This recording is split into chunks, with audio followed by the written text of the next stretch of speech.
Listen, you want to talk about matches for the sickos. Who doesn't? Like Palm Harajuku and Raku. Who else is out here raw dogging the pro wrestling experience? You feel me? No gloves, no knee pads, no elbow pads, no boots, no nothing. Just vibes. Hey everyone, I'm the pro wrestling VTuber dedicated to love and justice, Kit Saberfang. And if you're watching this video when it was uploaded, then we're about 2 weeks away from one of Tokyo Joshi Pro Wrestling's big 3 events for the year, Grand Princess 2-5. And this past Thursday on my weekly Twitch stream dedicated to all things wrestling, Club Saber Gang, we did a live breakdown of the entire Grand Princess 2-5 card, going over all the details you need to know before the big event, as well as making our predictions throughout. This is something I try and do regularly for these major events, so be sure to follow along over at Twitch and stay informed on all things Saber Gang by joining the Discord. Links for everything will be in the description below. TJPW's Grand Princess 2-5 event takes place on March 16th and is streaming exclusively on Wrestle Universe. And if you're new to Tokyo Joshi Pro Wrestling or somehow clicked on this video wanting to know more, you'll want to check out my complete beginner's guide to TJPW video, which will give you a crash course on the promotion, its history, major events, championships, and the entire main roster. Except for Mifu Ashita, because she surprise debuted like 2 weeks after it was published. Thank you, Mifu. It's also quickly become my most viewed video to date, and one that's really helped new fans get into the promotion.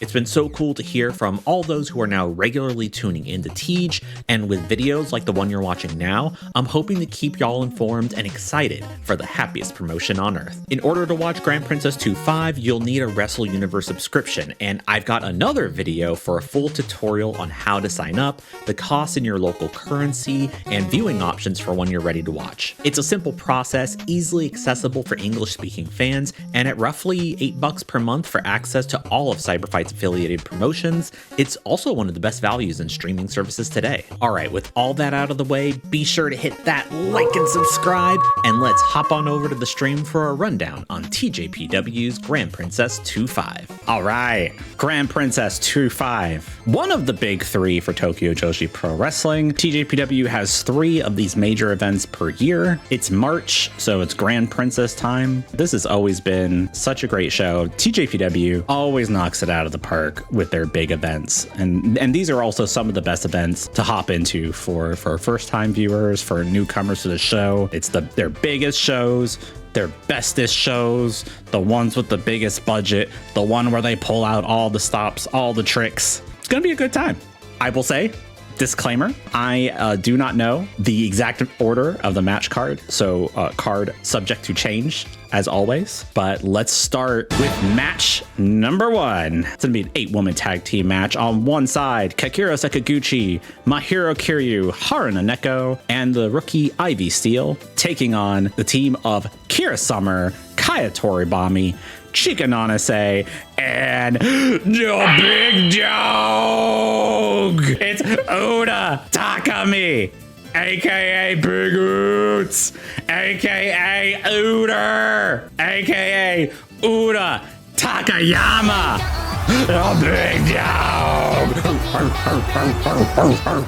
It's Toribami Daycare. There's always a Toribami Daycare match where the bird girl Toribami takes in all the hapless rookies for their big match here. This is also going to be the first major TJPW event for Ivy Steel. She's on the team there with Kakira Sakaguchi, who she's a freelancer, mostly in Oz Academy, I believe. Of course, Haruna Neko, she's a cat.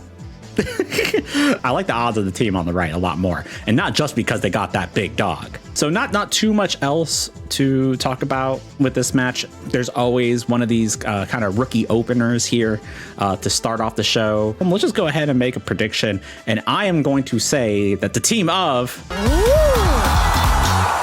Toribami Daycare is going to take this one. I believe in Kaya Toribami. I believe in the big dog. I think if Chika can get that Inari Tori on Haruna Neko, I think she could do it. I am afraid of Uder taking the pin. This is always a concern of mine, but I believe in the team of Kaya Toribami and all her baby birds. Hey, maybe gear update for Ivy. That'd be cool. She's still like rocking her rookie look. At the end of the day, I think I'm going Team Torabami, Tora Bomber. I like it. Your second match for Grand Princess 2-5 got a little more meat on it. It's another tag team match. It's Yappy Yoshiko Hasegawa teaming up with TJPW's latest acquisition, Mifu Ashida, and they will be taking on the Max Heart semi-finalist team, Shinowari. It's the up girl Shino Suzuki teaming up with the Sunflower Himawari. This is going to be a lot of fun here. Yappy, you know, she's always a very welcome presence in TJPW. As I've said, still waiting to see like what's going to be her bag here in TJPW. Like, is she going to be a tag wrestler? Is she going for singles? Like, what's Yappy going to be doing here? Teaming up with Mifu Ashida. This is Mifu's first major event here for TJPW, and it's the first time that Yappy and Mifu have teamed up together. I went and I looked up their history there. They have faced each other in TJPW and in Ice Ribbon, but this will be their first time on the same side. I think there's some chemistry there. I think that they both have like similar energies, you know? They're both just like very bright, very positive, very energetic. So I think that this is a good pairing for Mifu. And so, yeah, I'm looking forward to seeing what those two have in order. On the other side, Shinowari, this has been an ongoing thing here for a bit. Sometimes they're on opposite sides of the apron, but Shinowari has been a pretty fun tag team to watch. Impressive showing in the Max Heart tournament this year. Surprising showing. Both are still considered rookies within TJPW. Just like Yappy and Mifu, they definitely have a certain chemistry about them. I think that teaming with Himawari is bringing out a new confidence in Shino. Also, just giving her a more stable tag team partner, I think, is always going to help her out there. Not too much else to say. No major storyline ramifications for this one, so we got to go ahead and make a prediction here. And I am thinking it's going to be Shinowari. I think that this is a more established tag team. I think it's a team that has the potential to be moving forward within TJPW, right? To be perhaps one of those next iconic pairings, the next Kyoko Kiyome, the next Daisy Monkey. I could see it. I'm feeling it. I like Shinowari. Yeah, I'm expecting a fun one. I think that this could be, I don't want to say like a star-making performance for Mifu. It's not that kind of match, but I think that this could be potentially a match to really establish what Mifu is all about. Get her some shine, give her a chance to really show on a big stage what she's capable of. Just like with all the rookies, I think that's what you're always just looking for. You're always just looking for that breakout, that standout performance, right? Yeah, Mifu's got dues to pay. Yeah, I think Kamiyu established that for her pretty strongly recently, that she's got a ways to go. Match number 3. Woo! It is the appearance of Aija Kong that always sends fear through the Tokyo Joshi Pro locker room. It's a 6-woman tag team match. On one side of the ring, the team of the casual beauty Yuki Kamifuku, the legend Aija Kong, and Wakana Uehara taking on the team of Yuki Aino Daycare. It is the next generation rookie finalist team of Toga and Haru Kazushiro joining forces with Haru's idol Yuki Aino, the Burning Venus. This is one that I'm definitely looking forward to. You know, the last time Kamiyu and Aija Kong teamed up, they had Kira Summer, and they came out wearing the face paint. That was awesome. That was really fun. I hope they do something like that this year. I want to see Wakana get the Aija Kong face paint treatment. I think that'd be cool. It's typically more one-sided, right? Typically you look at the teams and you're just like, oh my god, Aija is just gonna steamroll these girls. But you know, I believe Toga and Haru, I think they're up to the challenge here. This is not going to be Toga's first time facing Aija Kong, but this will certainly be Haru's first time experiencing Aija Kong in the ring. And I'm kind of hoping it leads to a singles match for Haru and Aija Kong. Much like how being in a tag match against Aija Kong found Wakana in a 1v1 situation with Aija Kong down the road. Haru Kazushiro, big fan of Yuki Aino and the Bakuratsu sisters. They recently had a very heated match against each other, and now she's getting to team up with Yuki. As with all these matches that feature Aja Kong, I hope it leads to a singles match for one of these three. I'd be down for Yuki versus Aja Kong. I think that would be an awesome match, something that hasn't been done before. But we want to see Haru. We got to see Haru versus Aja Kong. I think Haru is going to break out that springboard drop kick, and Aja's going to just brush her off. And it'll be amazing. It'll be absolutely amazing. So yeah, looking forward to this. I always, I'm a big fan of Aja Kong. I absolutely love seeing her in TJPW. She is such a unique presence in the promotion, and also her presence in it is unique for Aja Kong itself. It's always cool to just see her continue to be an unstoppable menace, but also be kind of cute while she's doing it in TJPW. It's always very fun. So let's go ahead and make that prediction. I don't think that this will be a surprise here. I see Aja Kong on a team, and you gotta believe that she's gonna get this job done. All right, I gotta believe. I mean, this is a pretty tall order, I gotta say. Aja, Kamyu, Wakana, this is a tall task for this team, but I do expect this to be a pretty competitive one. I think that, I think everyone's gonna work real hard in this one. As always, Haru Kazushiro out to prove herself. Yuki Aino is at the top of her game right now. Wakana always improving. I really liked this configuration, right? I was definitely a fan of this one when they put this one together, but I got to give it to Aja Kong. I see Aja Kong in the team. I'm a hit again. I see Aja Kong in that team. And I'm just like, I don't know how else anyone wins this, Match number 4 here, the first singles match on the card. Oh boy, Max the Impaler taking on Mocha Miyamoto. Max the Impaler 1v1 versus Mocha Miyamoto. Yeah, Mocha is in danger, certainly. I have stated my opinions on Mocha Miyamoto many times now. I love the way that she walks, the way that she talks. I love the way she dresses. I love the way she sneak disses. I love it. All you gotta do. Just lay it in! Hit him for real, girl!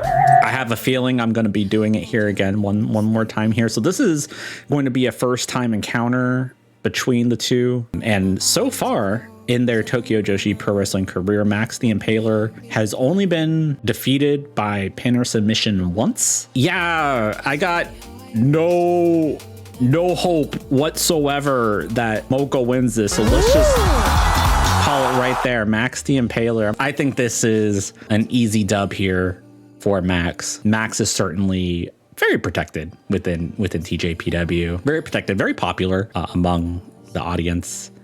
Mocha, yeah, it's a Mocha Miyamoto. I mean, here comes the disclaimer. I like everything about Mocha Miyamoto.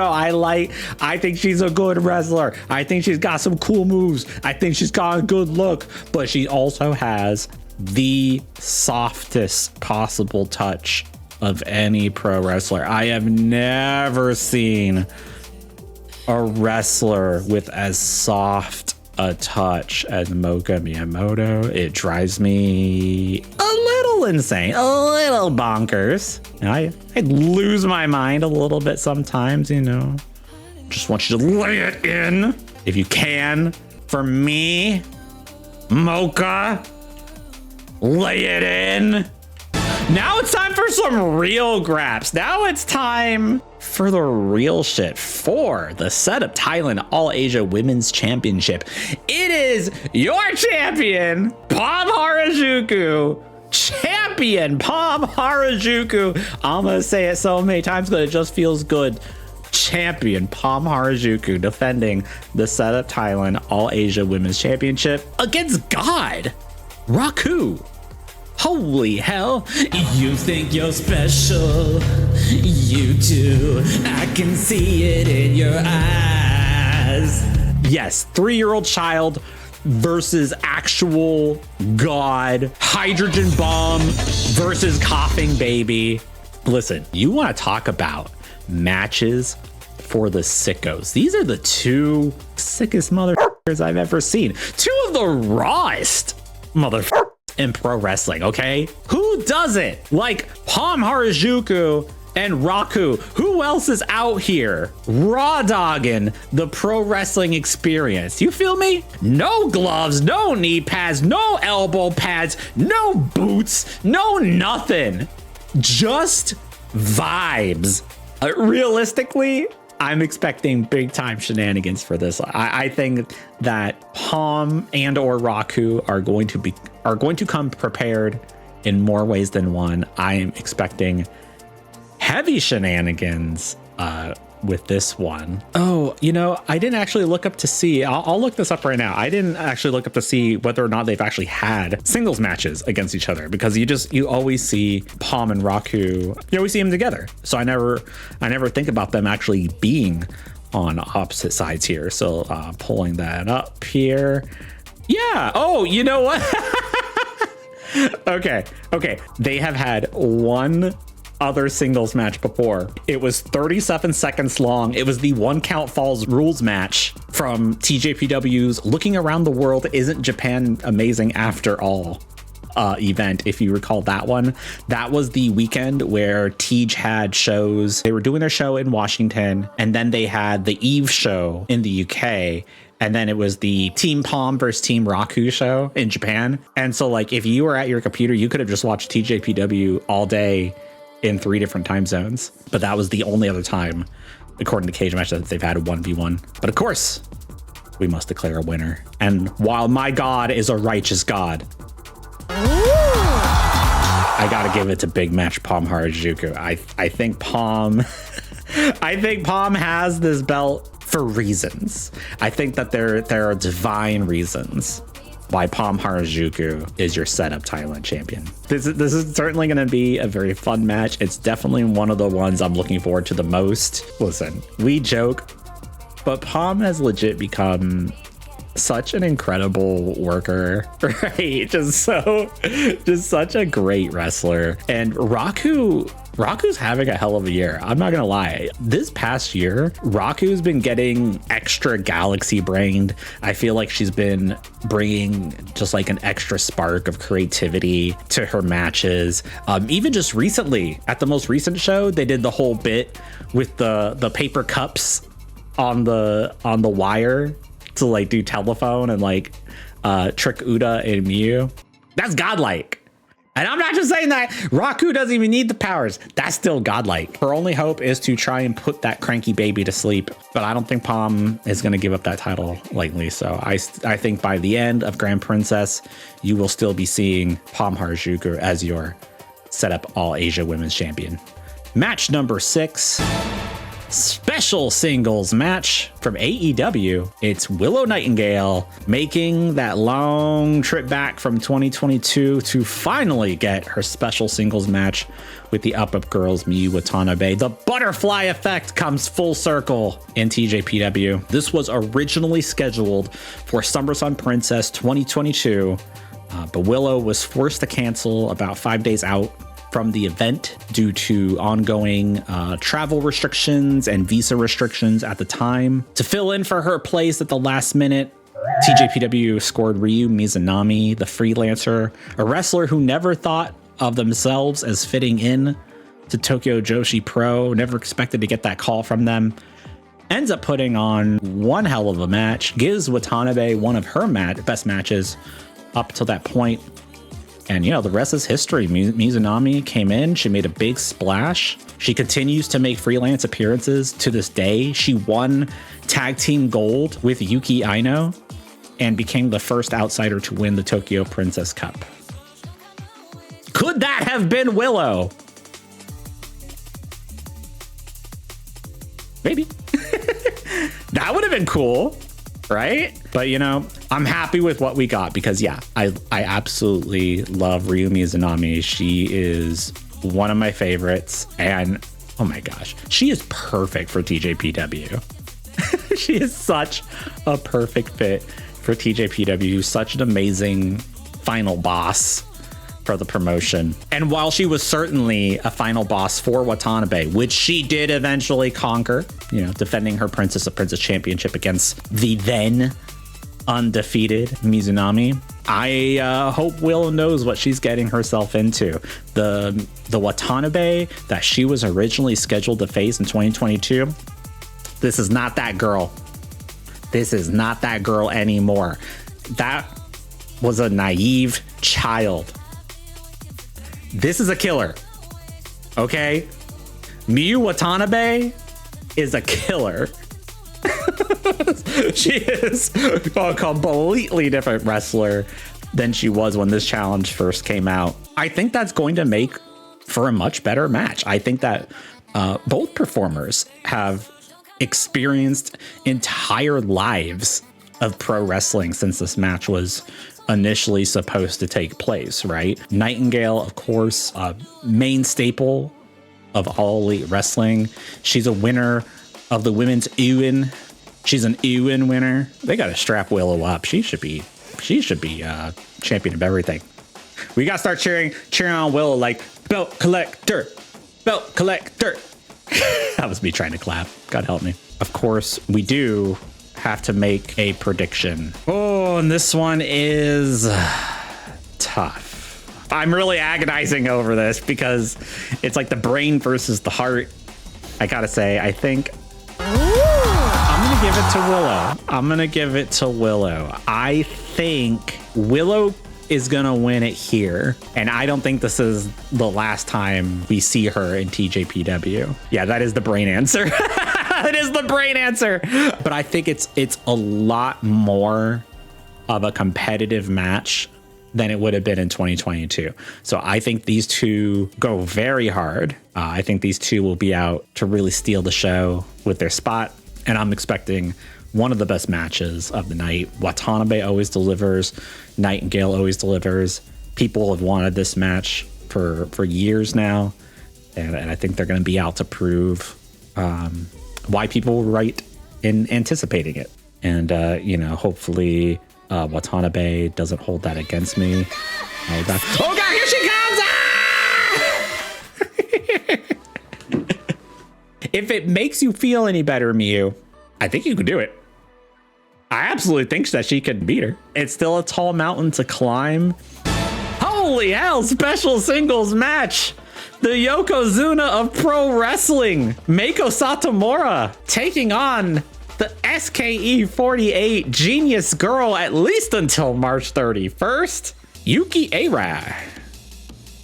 Yuki Arai. My bad. Holy hell. How could we forget about this? This was stunning. So when this was announced, I had the show on, but kind of in the background. Like I was in the kitchen, I was getting stuff ready. And so when Yuki came out for Namba's announcements, I was like, oh yeah. Like she's probably here to announce something for either her pair of SKE TJPW shows that she has coming up towards the end of the month. I'm like, right. Probably lots of stuff to be announced for that. Or I was like, or she's going to announce they're going to give her a match for Grand Princess. Not on my card whatsoever. This is shocking. And it's just amazing. What an amazing get. What an amazing opportunity here for Yuki Arai. Taking on Meiko Satomura, who is currently, as we all know, on her retirement tour. April 29th will be her final date in pro wrestling, where she'll be retiring in her home promotion, her own promotion of Sendai Girls, where she's also the champ. So, it's, when you own the place, you could do that. She's going out with a bang. Let me tell you this much. Like, Meiko Satomura has been delivering bangers all throughout this tour. She's faced Sari, Unagi Sayaka, Sayori Ano, Aija Kong, Chihiro Hashimoto, Bailey. She was in the Fed. She went and she had a match against Bailey. And in TJPW, she recently had a tag team match where she teamed up with Shoko Nakajima to defeat the team of Miyu Watanabe and Miyu Yamashita. That was at All Rise 2-4. Yuki Arai is, of course, heading towards something of a retirement herself. Her graduation from her pop idol group SKE48 is on March 31st. And you can kind of look at this match as the final challenge for this portion of Yuki Arai's pro wrestling career. She has said in past interviews concerning her graduation from SKE that she is treating this like a fresh start. Once she is full-time, that's when her true experience as a pro wrestler begins. I can't help but feel like maybe this is going to lend itself towards some type of evolution for Yuki Arai, because once SKE is gone, once the pop idol culture no longer has its grasps in Yuki Arai, the limiters are released. There is no telling what Yuki Arai can do once she's no longer a part of SKE, once she's a full-time wrestler, what she is capable of, how far she will go. And man, if this is her final challenge, what a fucking mountain to climb. Meiko Satomura has been looking practically unstoppable throughout her retirement tour. Absolutely at the top of the game. You watch her, if you watch any of her matches in the past year, you'd be like, why is she retiring again? Because she's still pretty damn good at this pro wrestling thing. You know what I'm saying? Heck of a challenge for Yuki Arai, the former international princess champion, versus the Yokozuna of pro wrestling, Meiko Satomura. It's gonna be a real fun match. It's gonna be hard hitting because when you're in the ring with Meiko, that's the only way it goes. And Yuki, I hope you have fun. It's gonna be a hard night, sister. Oh yeah, only one way. That's Meiko Satomura all the way. Very much looking forward to it though.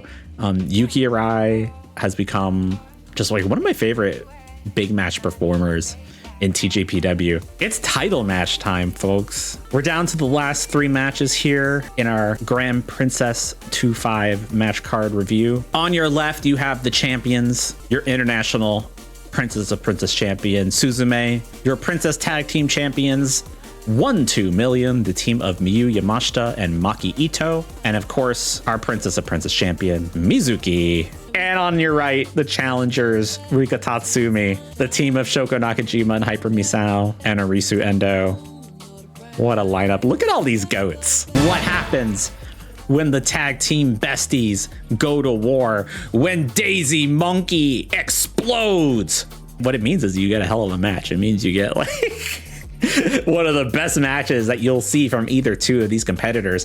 And I think that's the best prediction that you could make for this International Princess Championship match. You know this is gonna bang like crazy. Daisy Monkey explodes in their 4th singles match. Yes, the winner is all of us. The real title, the real championship, the friends we made along the way.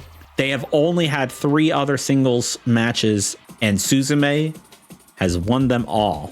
When are you gonna do the job, brother? They have always wanted a title match against one another, and Suzume has said that she knew that this match was going to happen as soon as she won the international title, and that she is happy that Arisu decided to challenge on such a grand stage. Grand Princess 2-5. You know, Suzume has not had this title for very long. I believe she's only had 1 defense so far, which was against Jada Stone. Shout out Jada Stone. Absolutely one of my faves on the indies. Damn, transitional champ Suzume. Oh. You know what? I gotta say, last time I went with the brain, this time I gotta go with the heart. Ooh. It's bold. It's a bold prediction. While I typically would not like to see one of my favorites lose a title so quickly. In this case, it's like it's a little different. I mean, Suzume can bounce back from it, so it's not like, oh, I'm afraid she's getting buried. It's like nothing like that. No. But I don't think Endo should take another loss to Suzume. I think that Endo should be rewarded for how much she's improved, just how dedicated she's been. And yeah, just for growing and improving, evolving. I'm gonna give it to Risu Endo. I think this is Endo's time. I think everything is gonna end with smiles and hugs like it always does. Let us move on to our semifinal. It's for the Princess Tag Team Championship belts. It's 1-2 million. The team of Maki Ito and Miyu Yamashita taking on Karaku Kiyome, Hedonistic Resonance, the team of Shoko Nakajima and Hyper Misao. Oh, makes my heart ache. Absolutely makes my heart ache. Your semifinal. 1-2 million versus Karaku Kiyome. After entering as a team for every Max Heart tournament on their 5th attempt in the 5th Max Heart tournament, Karaku Kiyome finally won and earned their shot at the Princess Tag Team titles. 1-2 million, of course, on their second run with the belts the first time around. Not particularly memorable. I think they only had it for like 2 weeks. They're on the second run with the belts, and they're currently on their 5th defense on what Miyu Yamashita has targeted as a 10 defense run. That's their goal. They want to defend these belts 10 times. Meanwhile, Karaku Kiyome, they're just hoping to get them once. They just want to get their hands on it. Back in 2023, 1-2 million defeated Karaku Kiyome in the Max Heart finals, and that defeat been stuck in the craw of Shoko and Misao ever since. So this is a long time coming. This is Misao and Shoko making the long climb towards this opportunity together. They have both held tag team championship gold before in Tokyo Joshi Pro Wrestling. Of course, Shoko Nakajima is part of the inaugural Princess Tag Team Championship team, along with Yuka Sakazaki. And Hyper Misao was a tag team champion in a previous life, in a different life, as the evil Misao, alongside Saki-sama in Neo Bishiki-gun. So everyone here has held the tag team titles once, but Shoko and Misao have never actually held them together. And last year at the January 4th show, the Make Your Dreams Come True Daruma match, Shoko Nakajima won the match, and her wish was to win the Max Heart and the titles with her best friend, Hyper Misao. That's what this is all about. This is about Shoko fighting to make her dream come true for her best friend. It's about Misao proving that she has and has always had this strength, this power inside of her the entire time, that she does not have to sell her soul to the sexy gay devil to get this belt, that she is enough, and that with her best friend by her side, they can do it. That's what this is about. And on the other side, you got the two most OP motherfuckers that you could ever put together on a team in this promotion. Holy hell. 1-2 million. Yamashita and Ito. Separately, they are devastating. Together, I mean, they've been tagging together. I think a lot of people don't even realize, like, they've been a tag team since like 2018, I think. Since I started watching. Two of the most prominent members of TJPW, of course, Yamashita, the mega champ, the ace, the protagonist. Call her what you will, but she is the main character for a reason. Always a threat, never guaranteed to stay down. Maki Ito, of course, one of its most popular performers, beloved by all. They have a goal in mind. They did not get a great run the first time. They've been working hard to make sure the second one is a bit more memorable, and they've been delivering. I've been loving 1-2 million's work over the past year, but goddamn, I just gotta come out and say it. If they don't win, if they do not win, I might cry.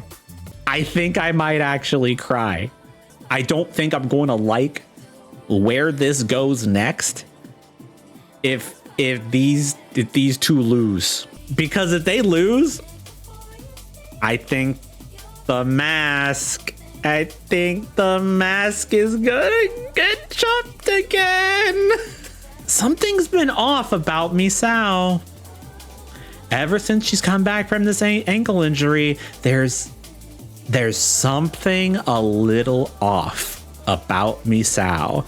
And I think it's that there is a hint of desperation in a lot of her shenanigans. We saw this when she initially came back. People originally were like, oh my God, she's actually kind of acting a bit heelish, right? But we saw it during the Max Heart tournament, just kind of like the absurd lengths that Misao was willing to go to in order to win. Like wrapping people up in the ring apron. She tied one of the teams together and then like kicked them out. Like she's been kind of like overly desperate to win the Max Heart. I think that this is certainly a match that has a lot of major ramifications behind it. And so either way, I think this is your surefire bet for the most emotional match of the evening, right? Either way, win or lose, Maki Ito is going to cry.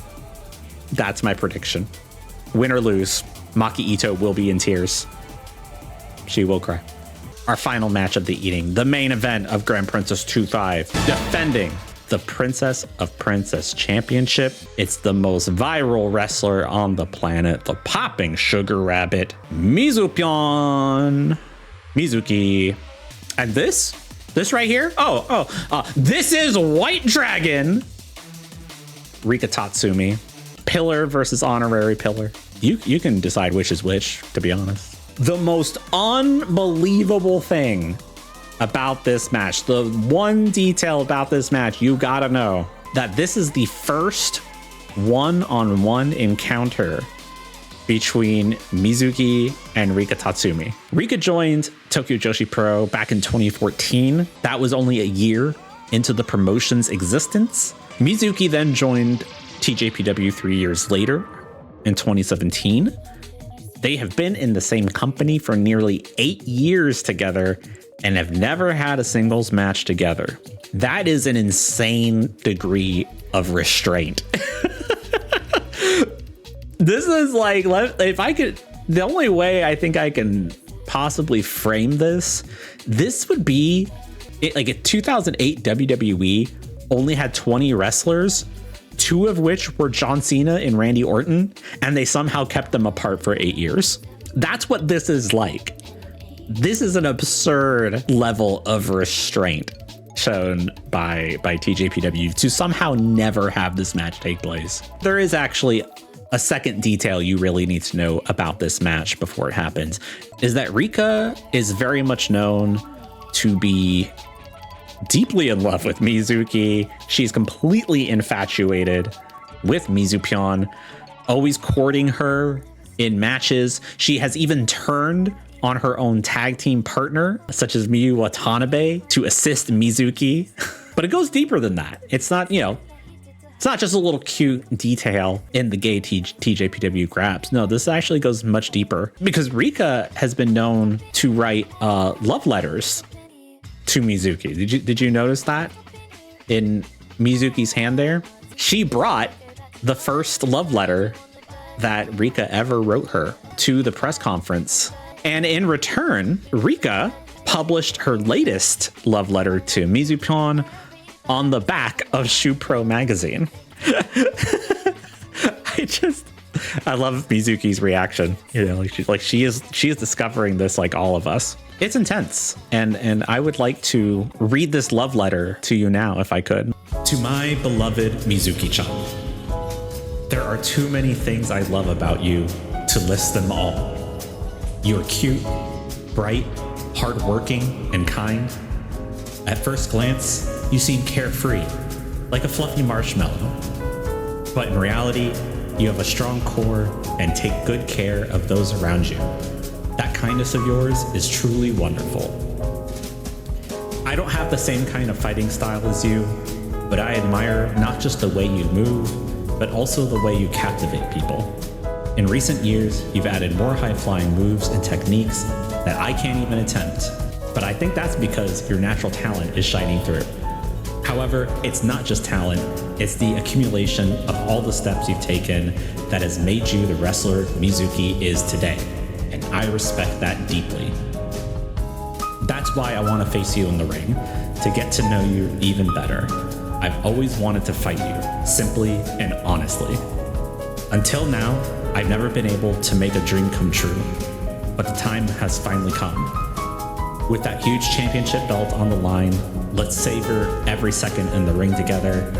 I believe that no matter what happens, you'll accept everything with a smile. I believe that both of us will be happy. With all my love, Rika Tatsumi. This is insane. Yo!